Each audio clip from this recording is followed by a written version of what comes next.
Bonjour à tous, la vignette écolo qui entre en action, le nouveau pick-up de Renault, l'Alaskan, dévoilé en Colombie, et la nouvelle Citroën C3 qui vous ouvre grand ses portes, c'est le sommaire de ce vendredi 1er juillet.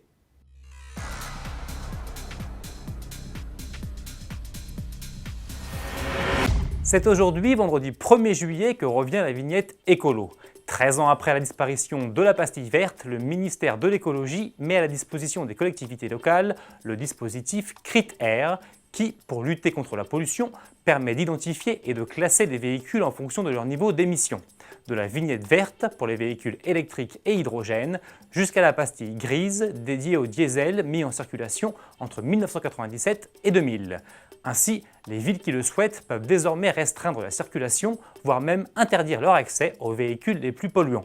Et c'est Paris qui ouvre les hostilités, puisqu'à compter d'aujourd'hui, les voitures datant d'avant 1997 n'ont plus le droit de circuler dans les rues de la capitale, du lundi au vendredi de 8h à 20h.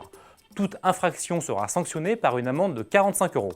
20 villes en France s'apprêtent à suivre l'exemple parisien. Pour se procurer la fameuse vignette qui coûte 4,50 €, rendez-vous sur le site qui s'inscrit en bas de votre écran.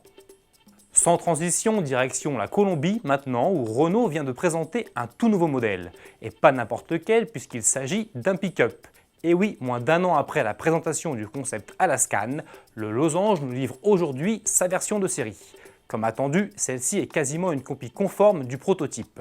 Allure robuste, calandre imposante, signature lumineuse en forme de C, pas de surprise côté look. Pour le reste, ce pick-up revendique une charge utile d'1 tonne et une capacité de remorquage de 3,5 tonnes. Sa benne serait elle résistante aux UV, hydrofuge et antidérapante. Pour ce qui est des équipements, l'Alaskan dispose notamment de la climatisation automatique Bizone, d'une vision à 360 degrés et d'un système multimédia à écran tactile 7 pouces. Enfin, sous le capot, l'engin accueille un moteur diesel 4 cylindres 2,3 litres de 160 et 190 chevaux. Et en fonction des pays, il pourra aussi être proposé avec un 2,5 litres essence de 160 chevaux ou un 2,5 litres diesel de 160 et 190 équidés. Le tout avec boîte manuelle ou automatique, 2 ou 4 roues motrices. Disponible en version simple cabine, double cabine et châssis cabine, l'Alaskan sera commercialisé dans un premier temps en Amérique latine, puis s'attaquera ensuite au reste du monde. Retour en France et plus précisément à Lyon, où Citroën a présenté ce mercredi 29 juin la 3e génération de sa C3.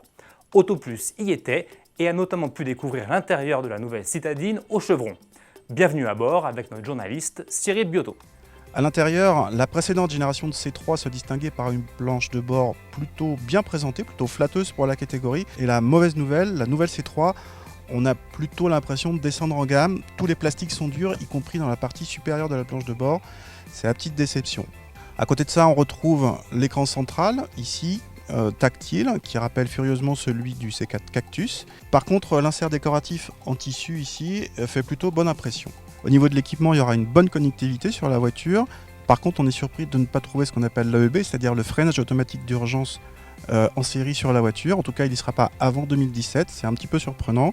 En revanche, bonne surprise, la C3 est la première voiture à proposer cette caméra de pare-brise ici, qui permet de prendre des vidéos, de prendre des photos et de les partager facilement sur les réseaux sociaux. Attendue en concession au mois de novembre, la nouvelle Citroën C3 sera à découvrir au début du mois d'octobre sur le Mondial de Paris. En attendant, bon week-end!